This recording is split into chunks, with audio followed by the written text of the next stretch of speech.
Hi, good morning. Kingdom greetings to everyone. Greetings in the wonderful name of Jesus. This is Pastor Bertram from Covenant of Christ Ministries within Kills River, Cape Town. En vandag wil ek bietjie praat oor die wedergeboorte, 'n nuwe begin.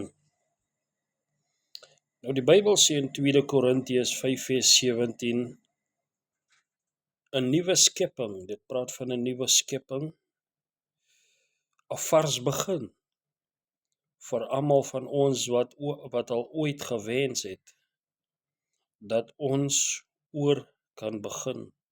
Is dit goeie nuus? Nou voordat ons egter die goeie nuus behoorlik kan waardeer, moet ons eers verstaan hoekom dit vir ons nodig is om oor te begin. Hoekom moet ons 'n nuwe skepping word? Hoekom het ons nodig om weer gebore te word? So die probleem is skeiding as gevolg van ons sonde. So daar is 'n onmeetbare skeiding tussen die mens en God. So die oorsaak van die ewigdurende skeiding tussen die mens en God is die mens se sonde. Nou het jy al ooit gevoel dat daar 'n skeiding tussen jou en God is? Ons het almal al so gevoel op daardie oomblik. En dit is 'n baie algemene gevoel.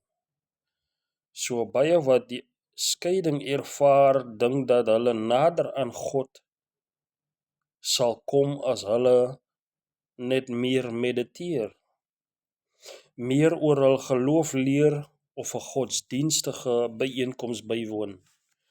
Maar aangesien die skeiding tussen ons en God nie fisies of intellektueel is nie, sal meditasie of kennis ons nie nader aan God bring nie. Wat veroorsaak dan hierdie skeiding tussen die mens en God? Nou kom ons kyk in Jesaja 59 vers 1 tot 2.